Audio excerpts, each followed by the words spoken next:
जरूर जय। भगवान कृष्ण की चिंतन विचारधारा ये सोच रही होगी कि यदि उस भूमि पर साधना संपन्न की जाए तो उतने श्रेष्ठ मास में साधना संपन्न की जाए जो अपने आप में पवित्रतम मास माना जाता है।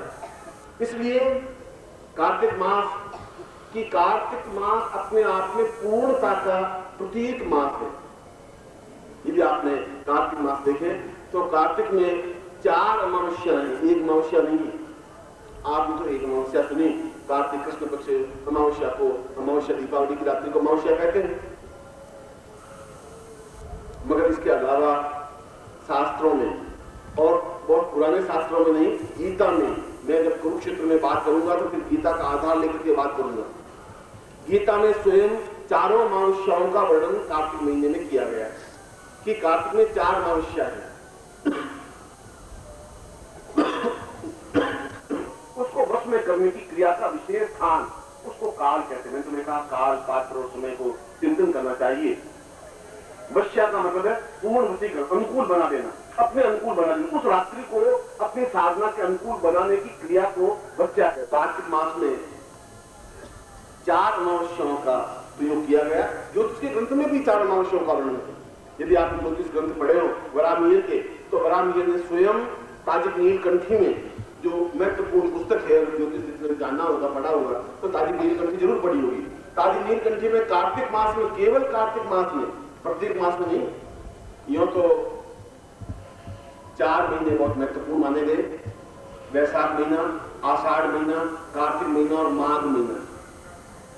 चैत्र में भी नवरात्रि होती है, आषाढ़ में भी नवरात्रि होती है, माघ में भी नवरात्रि मानी गई। कोई ये आवश्यक नहीं आश्विन में नवरात्रि हो। आश्विन में, माघ में, चैत्र में और आषाढ़ में 4 नवरात्रियों को महत्व दिया गया है। ठीक उसी प्रकार से कार्तिक मास में 4 अमावस्याओं का महत्व दिया गया। अमावस्या के प्रथम अष्टमी को पहली अमावस्या, जिसको कुहू अमावस्या कहा गया है। मैं कार्तिक की बात कर रहा हूं। ये मैं ज्योतिष के आधार ग्रंथ ताजिक नीलकंठी की बात कर रहा हूं, और यही शास्त्र में भी वर्णन है। और इसीलिए उस श्लोक में 2 बातें बहुत महत्वपूर्ण कही। एक महत्वपूर्ण बात तो कृष्ण ने यह कही कि अपने सारे विकारों को समाप्त करने की क्रिया केवल गुरु मंत्र के माध्यम से ही संभव है। और गुरु आप किसी को भी बना सकते हैं, देहधारी को बना सकते हैं और देहधारी को बना सकते हैं। भगवान कृष्ण को भी गुरु मान सकते हैं, राम को भी मान सकते हैं, गौतम बुद्ध को भी मान सकते हैं। जो भी आपको रास्ता दिखा सके उसको गुरु मान सकते हैं, और उस गुरु चिंतन के माध्यम से उन सारे विकारों को आप नष्ट कर सकते हैं। क्या उससे नष्ट होते हैं? और मैं कहता हूं कि क्या माइक के ऊपर पर्दा डालने से आवाज बंद होती है? मैं कहता हूं होती है। मैं आपके सामने पर्दा डाल देता हूं, अब आवाज आपके पास नहीं पहुंचेगी। पर्दा हटाता हूं, मेरी आवाज आप तक पहुंच रही है। ठीक उसी प्रकार से जब हम उस मानस चिंतन को करते हैं, मानस मंत्र को करते हैं, तो निश्चय ही हमारे मनोविकार न्यून होते हैं, कम होते हैं, और धीरे धीरे समाप्त होने की क्रिया बनती है। आज से 6 साल पहले जो साधक ज्योति में आते थे शिविर में, और उनका क्रोध और उनका लोभ और उनका लालच, और वही साधक अब जो आ रहे थे, तो बहुत अधिक अंतर आ गया है। ये नहीं कि अब सब मनोविकार से मुक्त हो गए, मगर पहले की अपेक्षा पहले 100% थे, तब 30% मनोविकार है। ऐसे मनोविकार तो कृष्ण के जीवन में भी थे, राम के जीवन में भी थे। मैं ये नहीं कह रहा हूं मनोविकार समाप्ति हो जाएंगे, मगर हम उनमें न्यूनता ला सकते हैं, और जितनी न्यूनता ला सके, इसलिए कृष्ण ने गीता में पहले ही अध्याय में अपने गुरु का स्मरण करते हुए कहा कि मैं इस अर्जुन को जो कुछ समझाऊं वो अपनी पूरी क्षमता के साथ समझा सकूं, इसको बता सकूं कि तुम कायर हो गए हो, बुद्धिल हो गए हो, मगर तुम्हारी कायरता तुम्हें जिंदगी में कलंक के रूप में याद किया जाएगा। मैं तुम्हें एक मित्र हो, तुम्हें खड़े होना है, और खड़े होकर के जीवन में ऐसा काम करना है जिससे तुम विजय बन सको। वह चाहे उस विजय का प्राप्त करने के लिए चाहे कितना ही लंबा रास्ता पार करना पड़े, तुम्हारे पास तो जीवन है, उस जीवन के माध्यम से चलकर उस रास्ते को पार कर सकते हो। और मैंने अभी जो आपको 4 अमावस्या के बारे में समझाया, वहां कृष्ण ने इस श्लोक के सूत्र में बहुत महत्वपूर्ण बात है। गीता को भक्ति के रूप में भी पढ़ा जा सकता है, समझा जा सकता है, क्योंकि कहा गया है कि जो चतुरन की बात बात में बात, जो केलन के बात बात में बात। जिस प्रकार के केले के पत्ते को या प्याज के छिलके को आप हटाएं तो नीचे दूसरा छिलका, फिर तीसरा, फिर चौथा छिलका हटाएं, फिर और छिलका, 20 छिलका हटाएं तो नीचे 21वां छिलका मिल जाएगा, 25 छिलके हटाएं तो भी नीचे छिलका मिल जाएगा। और बुद्धिमान और मूर्ख की बातचीत में इतना अंतर है कि बुद्धिमान की बात को ऊपर से हटाएं तो नीचे एक और उसका अर्थ निकलेगा, उसको बैठाएं तो 30 अर्थ निकलेगा, फिर चौथा अर्थ निकलेगा, फिर 5 अर्थ निकलेगा। इसको बुद्धिमान कहते हैं। मूर्ख सीधी एक बात कहते हैं, उसका एक ही अर्थ निकलता है, उसको मूर्ख कहते हैं। इतना ही अंतर है। बुद्धिमान मूर्ख सींग का कोई अंतर होता नहीं, उसके सींग होती खड़ी, वो बात को बहुत पैनी दृष्टि से कह सकता है। अब जो आप समझे गहराई से वो समझ जाए। इसीलिए गीता पर सैकड़ों भाष्य, भगवान बुद्ध ने भी गीता पर भाष्य लिखा, महात्मा गांधी ने भी भाष्य लिखा, विनोबा भावे ने उसके भाष्य लिखा, मधुसूदन दत्त ने भी भाष्य लिखा। उसको जिस प्रकार से मैंने श्लोक बोला, उस श्लोक में कहा कि इस तीसरी अमावस्या को व्यक्ति पूर्णत्व प्राप्ति के लिए भी अपनी जीवन की पूर्णता प्राप्त कर सकता है। और पूर्णता मतलब पूर्णता 2 चीजों से बनती है। एक, अपने जीवन को, शरीर को पूर्ण स्वस्थ बना करके, कायाकल्प करके, अपने शरीर को पूर्ण तंदुरुस्त बना करके, क्योंकि यह शरीर एक मंदिर है, उस मंदिर की सुरक्षा करना हमारा कर्तव्य है। अगर शरीर नहीं है तो साधना हो नहीं सकती। अगर आप बीमार हैं, असक्त हैं, रो रहे हैं, अगर पड़े हुए खाट पर, और मैं अगर आपका साधना कम समझाऊंगा तो व्यर्थ होगा, आप कहीं बैठ नहीं सकेंगे। इसलिए भगवान कृष्ण ने कहा कि शरीर को पूर्णता देना पहली पूर्णता, और आत्म दृष्टि से पूर्णता प्राप्त करना दूसरी पूर्णता, सभी बंधनों से मुक्त होने की क्रिया तीसरी पूर्णता, धर्म के प्रति पूर्णता प्राप्त करना चौथी पूर्णता। इन चारों चीजों को प्राप्त करने के लिए इस तीसरी अमावस्या का प्रयोग होना चाहिए। पहला, अपने शरीर को पूर्ण स्वस्थ और तंदुरुस्त बनाने की क्रिया। दूसरा, आत्म दृष्टि से पूर्णता प्राप्त करने की क्रिया।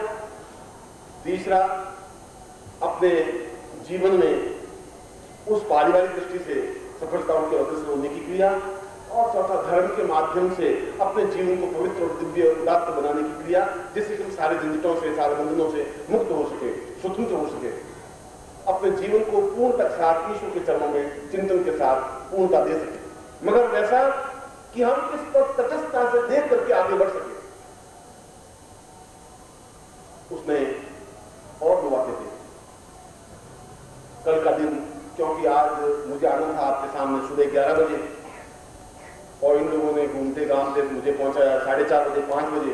जो मैं बात करना चाहता था आपको 11 बजे, जिससे मैं चाहता था शाम को मैं आपको उस साधना क्रम के बारे में ज्यादा समझाऊं, मगर सुबह जितना काम जैसा होना चाहिए था उस प्रकार से भाग दौड़ में नहीं हो पाया। मगर कल का दिन हमारे लिए महत्वपूर्ण है कि शास्त्रों में जो तीसरी अमावस्या है वो कल का दिन अमावस्या के रूप में है, जिससे हम उन चीजों को पूर्णता को अपने आप ही वश में कर सके। कायाकल्प का तात्पर्य है अपने शरीर, काया जो हमारी शरीर है उसमें बिल्कुल परिवर्तन ला सके, कल्प ले सके, एक अंतर ला सके, बदलाव ला सके। यह कायाकल्प आयुर्वेद के माध्यम से भी संभव है, यह कायाकल्प मंत्रों के माध्यम से भी संभव है, यह कायाकल्प शक्तिपात के माध्यम से भी संभव है, यह कायाकल्प समाधि के माध्यम से भी संभव है। 4 चीजें हैं। इस कायाकल्प को 4 तरीकों से आप अपने शरीर को कायाकल्प कर सकते हैं। औषधियों के माध्यम से संभव नहीं है। औषधियों के माध्यम से जीवन चल सकता है, मैं दवा लूं चलेगा, क्योंकि इन 4 चीजों पर हमारा विश्वास नहीं है, 4 चीजों पर हमारा कंट्रोल नहीं है। आयुर्वेद के बारे में हमें ज्ञान है ही नहीं, और आयुर्वेद से ढंग से हमें उपलब्ध नहीं है, क्योंकि जो कुछ राज्य गवर्नमेंट हमें दे रही है हम उसी को स्वीकार करते हैं। राज्य कह रहे हैं आयुर्वेद बेकार है, हमने मान लिया आयुर्वेद बेकार। राज्य कह रहे हैं एलोपैथी बिल्कुल सही दवाएं है, हमने एलोपैथी को सही दवाएं मान। वो कह रहे हैं कि ये सब कुछ खराब है, ये सब कुछ खराब है। भगवान का नाम लेना दख्यानुषी है, हमने मान लिया भगवान का नाम लेना दख्यानुषी।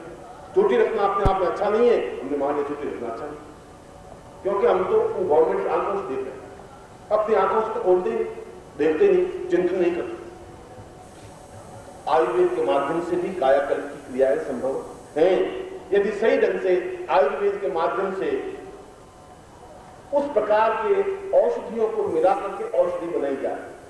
हमारे शरीर में कोई भी रोग हो, उन रोगों को कम कर सकते हैं, समाप्त कर सकते हैं। मैंने 2 शब्द काम में लिए, एकदम से लेते ही आप बिल्कुल रोग मुक्त होकर के जवान पट्टे बन करके और कल मेरे सामने खड़े हो जाएंगे, देखो गुरु जी 25 साल ऐसा संभव नहीं होता, क्योंकि आपने शरीर को इतना अधिक घिस लिया है कि इतना टूट फूट हो गई शरीर में कि आपको उसको वापिस तारों को जोड़ने में भी शरीर को बेचारे को बहुत टाइम लगेगा।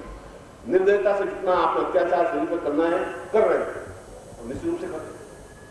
मगर मैं प्रमाण दे रहा था कि आयुर्वेद, और मैंने काउंटर पर आयुर्वेद में कुछ फॉर्मूले कायाकल्प के रखे दवाइयों के, इसलिए रखे कि ये आज के युग में भी एहसास कर सके कि कायाकल्प के माध्यम से निश्चित रूप से रोगों से मुक्त हुआ जा सकता है। इसलिए मैंने, क्योंकि मेरा धर्म, मेरा कर्तव्य साधना कम समझाना है, तो आयुर्वेद की भी स्थापना करनी है। जो जरूर से ज्यादा बुद्धि रख करके वो डकार लेते ही रहते हैं, और जब वो डकार लेते हैं तो सामने वाले को दूषित करते ही है, क्योंकि जिसका पेट बहुत फूला हुआ होता है वो क्या करे, वो कुछ तो कहीं ये सब बेकार है। तो अभी बताया आपको ऐसे पुत्र है, पूछो भाई कौन है इसका बाप, अब मैं तो क्या जवाब दे सकता हूँ, इसकी माँ जवाब दे सकती है, मैं तो दे नहीं सकती, अब मेरे को और क्या बेटा ही करे। और जिसको बुद्धि का अजीर्ण हो गया, वे भी इन मंत्रों के चिंतन पक्ष को आप स्पष्ट रूप से देखें। आपने, या लोग कहते हैं कि क्या चमत्कार है, मंत्रों के माध्यम से कोई चमत्कार हो सकता है क्या, और मैं कह सकता हूं कि आप जिसमें चमत्कार देखना चाहें आपको दिखा, तो बड़ी बात है, मंत्रों के माध्यम से चमत्कार हो सकता है। कल कुरुक्षेत्र को तो स्थान, इससे उच्च कोटि का स्थान नहीं हो सकता। साधक, और आप निश्चित रूप से साधक थे, इस बात का मुझे विश्वास है। गर्भ तक जहां पर ब्रह्मा ने इतने उच्च कोटि के ऋषियों ने बैठ करके साधना की होगी, जरूर ये स्थान अपने आप में महत्वपूर्ण होगा। और फिर कार्तिक महीना, और फिर कार्तिक महीने की पूर्णता की अमावस्या, 5 चीजें एकत्र होने के बाद भी हम अगर लाभ नहीं उठा सके तो हमारे जीवन की बड़ी न्यूनता है। और यदि गुरु नहीं दिखा सके तब गुरु की भी न्यूनता है, तो शिष्य की न्यूनता ही नहीं, गुरु की भी न्यूनता है कि उसको सही ढंग से नहीं समझा सके, बता सके। यज्ञ कुंड, मैं आपको चमत्कार की बात बता रहा हूं, क्योंकि आप चमत्कार, कल शाम को भी बात चल रही थी, वो ये सब कह रहे थे कि गुरु जी चमत्कार, हरियाणा के लोग तो एकदम से चमत्कार नहीं दिखते। मैं तो हरियाणा के लोगों को विशेषता हूं, मैं तो क्या बताऊं, क्योंकि बाकी देश के लोग बेचारे कम ऐसे होंगे, हरियाणा के लोग चमत्कार में ज्यादा विश्वास कि गुरु जी वो तो बस कुछ भी चमत्कार कर सकते हैं, देखना चाहते हैं, करना भी चाहते हैं। तो मैंने कहा कि अलग मुझे ऐसा जवाब उनको नहीं देना चाहिए था। मैंने उनको कहा कि बच्चे का जन्म 9 महीने बाद होता है, हरियाणा के लोग 2-3 महीने बाद पैदा करके दिखा कुछ नहीं कर ये क्रिया, ये ज्ञान, ये साधन उनको आती है, और हरियाणा लोगों को पूरी तरह से आती है। बाकी देशों की अपेक्षा उनमें ज्यादा ज्ञान है इस मामले में। तो फिर वो ऐसा कुछ चमत्कार हमें नहीं दिखाया, गुरु जी अपने हम चमत्कार दिखाते, आप नहीं दिखाया मंत्रों के माध्यम से, और हम दिखा देते हैं। दूसरे प्रांत में 9 महीने बच्चे होते हैं, हम दूसरे महीने करते। सद्गुरुदेव डॉक्टर नारायण दत्त श्रीमाली जी के दुर्लभ वीडियोस, पुस्तक, पत्रिका एवं साधना की निःशुल्क दीक्षा प्राप्त करने के लिए नीचे लिखे हुए नंबर पर वीरल पटेल जी को व्हाट्सएप पे अपना नाम और अपने शहर का नाम लिखकर भेजें। धन्यवाद।